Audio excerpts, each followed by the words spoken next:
Hello everyone, कैसे हैं आप लोग। Welcome back to my channel that is Abhilasha vlogs.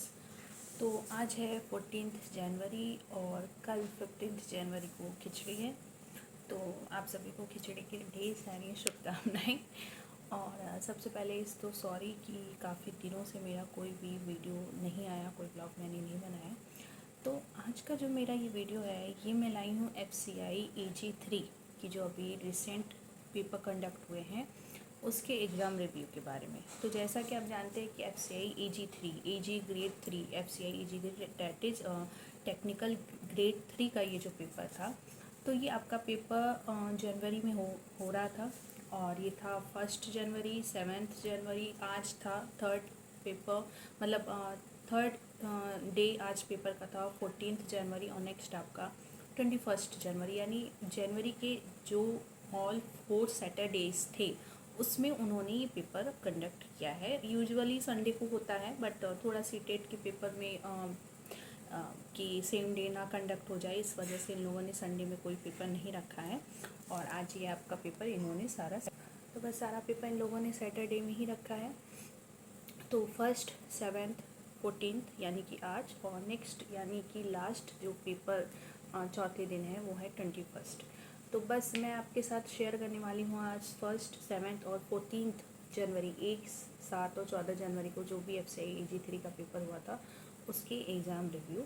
तो जैसा कि आप जानते हैं कि अब like IBPS, SBI and RRB paper की जैसे FCI में भी अब प्री होता है, मेंस होता है, और उसके बाद जो भी उनका फाइनल इंटरव्यू तो नहीं होता है, बट प्री मेंस के बाद जो भी उनका फिजिकल चेकअप वगैरह होता है वो सब चीज़ें कंडक्ट होती है। तो प्री का ये जो पेपर था, लाइक बैंक के पेपर की तरह इन लोगों ने 100 मार्क्स के पेपर रखे थे।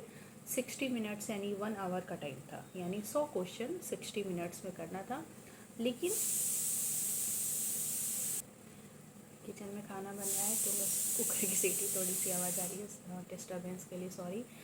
तो पेपर का जो पैटर्न इन लोगों ने रखा है वो इन लोगों ने IBPS और SSC CGL दोनों को मिक्स करके रखा है।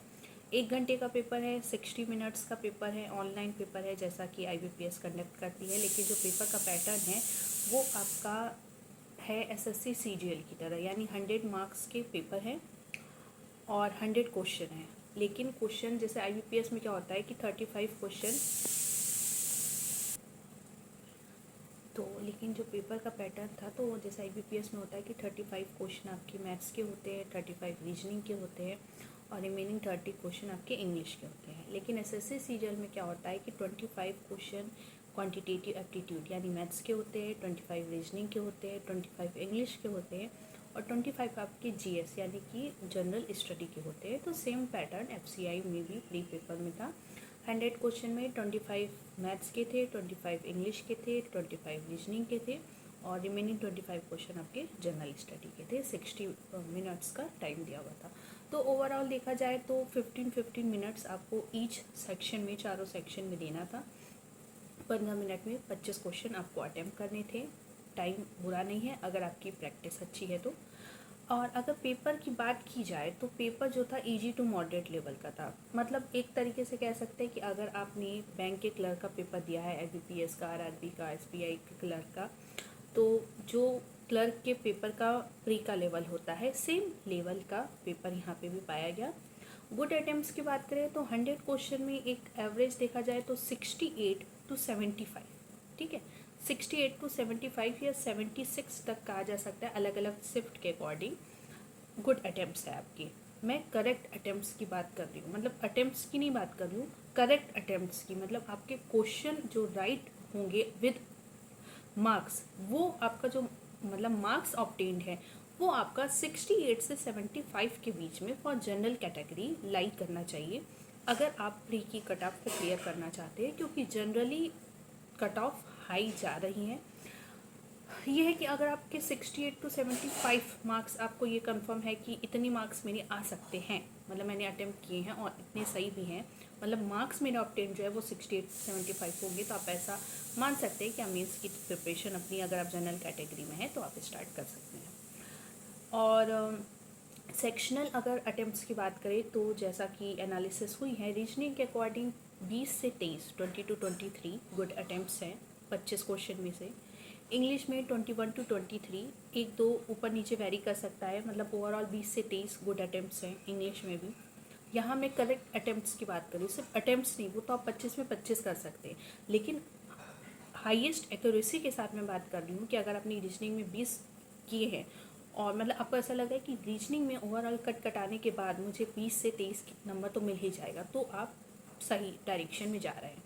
इंग्लिश में 1 से 23 है ये कट ऑफ। सेक्शनल की मैं बात करूँ, मतलब गुड अटैम्प्ट्स की बात करूँ कि इतने अटैम्प्ट्स आप रखें तो आप ये मान सकते हैं कि मैं सेफर जोन में हूँ। क्वांटिटेटिव एप्टीट्यूड की बात करें तो वो 18 to 20 है, जैसा कि ऑब्वियसली हर पेपर में होता है कि मैथ्स की जो भी हमारे अटैम्प्ट्स है वो मोस्टली हम कम ही मानते हैं, क्योंकि मैथ्स ओवरऑल हर सेक्शनल और सब्जेक्ट से ज़्यादातर डिफ़िकल्ट होता है, तो उसका हम कट ऑफ मोस्टली रीजनिंग की ज़्यादा सबसे रखते हैं और मैथ्स के सबसे कम रखते हैं, तो 18 से 20 इन लोगों ने एवरेज माना है। और अगर जीएस की बात करें तो देखिए जीएस में क्या है, करंट अफेयर के भी कुछ क्वेश्चन थे, और जीएस जो फिक्स होता है एसएससी वगैरह के लिए वो उसके क्वेश्चन थे, तो 18 से 22 उसमें भी एक गुड अटेम्प्ट्स माने जा रहे हैं, तो ओवरऑल आप 68 to 75, 76 आप अपनी गुड अटेम्प्ट्स मान सकते हैं। और उसके अलावा अगर मैं बात करूँ, पेपर का लेवल ईजी टू मॉडरेट था, टफ नहीं था, मॉडरेट नहीं था, ईजी टू मॉडरेट था। जैसा मैंने कहा कि बैंक के क्लर्क के जो भी प्री पेपर उससे होते हैं उनके लेवल के अकॉर्डिंग था। और अगर मैं तीनों शिफ्ट की बात करूं तो जो भी पेपर था, जैसे कि ये जो आज का पेपर है उसकी अगर मैं लेवल की बात करूं तो इन लोगों ने अगर रीजनिंग की मैं बात कर रही हूँ आज के पेपर में, तो रीजनिंग में अगर देखा जाए तो अप्रॉक्सीमेटली ये आपके दो पजल आई थी, सीटिंग अरेंजमेंट की दो पजल थी, एक पेयर बेस्ड क्वेश्चन था वो भी इजी था, इनइक्वालिटी के 4 क्वेश्चन थे जो कि बहुत ही ज़्यादा इजी होते हैं, और ब्लड रिलेशन का एक क्वेश्चन था, ऑड वन आउट के 3 क्वेश्चन थे कि मतलब आपको 3 दिया हुआ है, इसमें से आपको फाइंड करना है कौन सा ऑड है, तो ये भी इजी लेवल के होते हैं। और अल्फ़ा न्यूमेरिक सीरीज़ की बात करें तो 2 क्वेश्चन थे, तो ओवरऑल 25 में 10 पजल के क्वेश्चन थे, और बाकी के 10 में इनइक्वालिटी के 4 थे, ऑड वन आउट के 3 थे, अल्फ़ा न्यूमेरिक सीरीज़ के 2 क्वेश्चन। तो ये आपका रीजनिंग का पैटर्न था आज के पेपर में। अगर इंग्लिश की मैं बात करूँ तो 10 से 11 क्वेश्चन रीडिंग कम्प्रीहेंशन के थे, यानी कि जो आपकी अनसीन पैसेज होता है उसके। एरर डिटेक्शन के 3 क्वेश्चन थे, लेवल सबका इजी था। और मिस स्पेल्ड जो था कि आपको करेक्ट बताना है कि इसमें कौन सा वर्ड है, जो 4 से 5 ऑप्शन देते कौन सा वर्ड है जिसकी स्पेलिंग सही नहीं है, मिस स्पेल्ड, उसके क्वेश्चन 3 थे। सिंगल फिलर के 4 क्वेश्चन थे, और वर्ड यूजेस के 2 क्वेश्चन थे। मतलब ज़्यादातर ऐसा पैटर्न पेपर में आ चुका है, कोई नया कोई क्वेश्चन इन्होंने नहीं डाला था। और मैथ्स की अगर मैं बात करूँ तो टेबुलर डीआई, मतलब डीआई का एक टेबुलर फॉर्म में जो डीआई होती है एक, उसके 5 क्वेश्चन थे। 5 क्वेश्चन आपके क्वाड्रेटिक के क्वेश्चन के थे, वो भी इजी होते हैं। 5 क्वेश्चन सिंप्लीफिकेशन के थे, वो तो आपके फ्री के नंबर होते हैं। और 10 क्वेश्चन अर्थमेटिक के होते हैं। यही यूजुअली आपका डीआई और अर्थमेटिक जो होता है वो थोड़ा सा आपको कंफ्यूज करता है, बट अर्थमेटिक भी मॉडरेट लेवल था, और डीआई क्वाड्रेटिक और सिंप्लीफिकेशन ईजी था। और उसके बाद जो जीएस के क्वेश्चन थे वो ज़्यादातर जैसे दिल्ली एम्पायर के बारे में, और दादा भाई नौरोजी के बारे में, नॉन मेटल क्या होता है, क्योंकि इसमें साइंस के भी क्वेश्चन पूछते हैं, सेम जैसे एसएससी में पूछता है, तो ये सब चीज़ें, महात्मा गांधी की माता का नाम क्या था, और नेशनलाइज्ड बैंक क्या होते हैं, नेशनल म्यूजियम कहाँ पे है, ब्लू रिवॉल्यूशन क्या है, इन सब के क्वेश्चन पूछे थे। और उसके बाद में अगर 7 जनवरी को जो पेपर था उसकी बात करूँ तो उसमें आपको रीजनिंग में सिलॉगिज्म, सिलॉग के ओवरऑल मैं बोलूँ सिलॉग के 4 क्वेश्चन थे जो कि फ्री के क्वेश्चन होते हैं। इनइक्वालिटी के 4 क्वेश्चन थे, ये भी इजी थे। अल्फ़ा न्यूमेरिक सीरीज सिंबल के जो होते हैं ये 4 से 5 क्वेश्चन होते हैं, टाइम टेकिंग थोड़े से होते हैं बट ईजी होते हैं, इसके भी फ्री के ही नंबर आप समझिए। और 10 क्वेश्चन पजल और सीटिंग अरेंजमेंट की थी, यानी कि ओवरऑल एक पजल थी, एक सीटिंग अरेंजमेंट थी, 5-5 दोनों के क्वेश्चन थे, और एक पेयर फॉर्मेशन था, मतलब ये ओवरऑल 25 क्वेश्चन थे। उसके बाद अगर मैं बात करूँ इंग्लिश की तो रीडिंग कम्प्रीहेंशन के 7-8 क्वेश्चन थे। देखिए हर शिफ्ट में क्या होता है, कुछ क्वेश्चन ऊपर नीचे 1-2 ज़्यादा होते, कभी कम्प्रीहेंशन में 10 दे दिया, किसी में 8 दे दिया, पर ये था कि आउट ऑफ सिलेबस जो भी था वो कुछ नहीं पूछा है। एरर डिटेक्शन के 5 क्वेश्चन थे, मिस स्पेल्ड के 4 से 5 क्वेश्चन थे, और सेंटेंस रीअरेंजमेंट के 4 से 5 क्वेश्चन थे। और मैथ्स की बात करूँ तो डेटा इंटरप्रिटेशन, यानी वही डीआई की एक डीआई थी 5 नंबर की, रॉन्ग नंबर सीरीज़, देखिए नंबर सीरीज़ दो टाइप की होती है, एक तो मिसिंग नंबर होती है और एक रॉन्ग नंबर होती है। मिसिंग नंबर में आपको बीच का जो नंबर मिस है उसको फाइंड आउट करना होता है, और रॉन्ग नंबर में आपको सारे नंबर दिए होते हैं, आपको ये फाइंड करना है कि कौन सा नंबर है जो कि रॉन्ग है, जो कि एक पर्टिकुलर सीरीज़ को फॉलो नहीं कर रहा है। सिंप्लीफिकेशन के 5 क्वेश्चन थे और एज यूजुअल अर्थमेटिक के 10 क्वेश्चन थे। जीएस की बात करूँ तो वही सब, सीएनजी में सी का क्या फुल फॉर्म है ये पूछा था, और ब्रॉन्ज किससे बना होता है, ब्रॉन्ज मेटल, इंडिया के लॉन्गेस्ट रिवर क्या है, और वाटर समिट कहाँ पे हुआ था, इंडिया का वाटर समिट, ये सब टाइप की क्वेश्चन पूछे गए थे। और 1 जनवरी के अगर मैं पेपर की बात करूँ तो डी मैथ्स में एक क्वेश्चन था कैसलेट डीआई का, और एक क्वेश्चन था बार ग्राफ की डीआई का। कैसलेट डीआई और बार ग्राफ डीआई दोनों इजी ही होता है।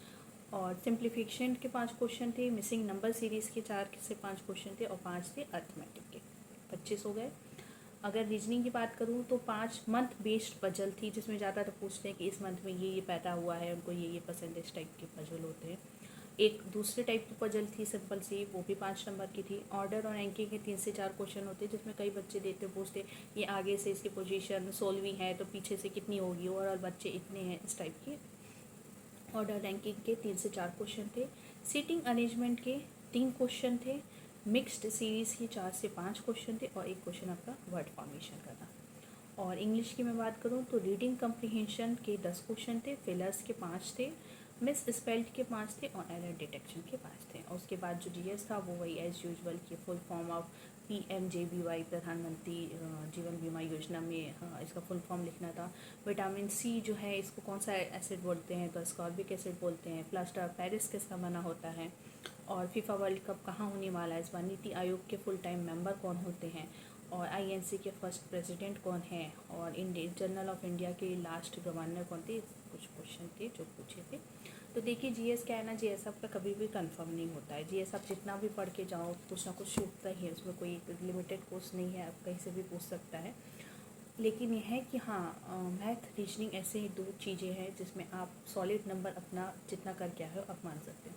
इंग्लिश में आपको थोड़ा सा डाउट होता है, और जीएस में भी क्या होता है आप कंफर्म होते हो अगर आपको आंसर सही पता है तो, मतलब गलत तो गलत, सही तो सही, लेकिन उसका क्या है कोई सिलेबस फिक्स नहीं है। इंग्लिश में हम कुछ कंफर्म नहीं कह सकते, लेकिन मैथ और रीजनिंग में हम कंफर्म भी होते हैं, हमारा सॉलिड नंबर भी मिलता है। तो मैं जिनका भी अब लास्ट पेपर होने वाला है 21 जनवरी, उनको यही सजेशन दूँगी कि अच्छे से अच्छा करिए। सबसे पहले जाते ही रीजनिंग शुरू करिए, 15 मिनट की रीजनिंग करिए, फिर मैथ्स करिए, उसके बाद इंग्लिश पे आइए, और फिर जीएस पे आइए।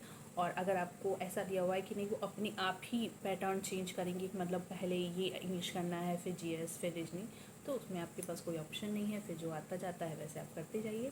लेकिन कोशिश करिए कि अगर ऐसा पैटर्न नहीं है तो सबसे पहले रीजनिंग को करिए, फिर मैथ्स को करिए, फिर इंग्लिश, और फिर जीएस, क्योंकि जीएस आपका सबसे कम टाइम लेता है। तो ये एक ओवरऑल एनालिसिस थी इस पेपर की। तो ये आपकी एक ओवरऑल एनालिसिस थी एफसीआई के पेपर की। तो बस जिनका भी पेपर हो गया, अगर आपके सेफ अटैम्प्ट्स 65 से 75 के बीच में जा रहे हैं, तो आप जनरल कैटेगरी में हैं, तो आप अपनी मेंस की प्रिपरेशन स्टार्ट कर सकते हैं। और जिनका भी पेपर अभी होने वाला है तो उन सबको मेरी तरफ से ऑल द बेस्ट। यही कहना चाहूँगी कि सबसे पहले रीजनिंग का अटैम्प्ट करिएगा, फिर मैथ्स करिएगा, फिर इंग्लिश करिएगा, और लास्ट का टाइम आप अपना 10 मिनट बहुत है, 10 से 12 मिनट आपके जीएस को देने के लिए, वो 3 से 4 मिनट जो है वो आप अपने मैथ्स और रीजनिंग में यूज़ करिएगा, क्योंकि वो ज़्यादा स्कोरिंग अपनी मार्क्स है। तो बस आपको अगर आज का ये वीडियो अच्छा लगा होगा तो वीडियो को लाइक करिएगा, चैनल को सब्सक्राइब करना बिल्कुल भी मत भूलिएगा, और अधिक से अधिक शेयर करिएगा। हैप्पी मकर संक्रांति।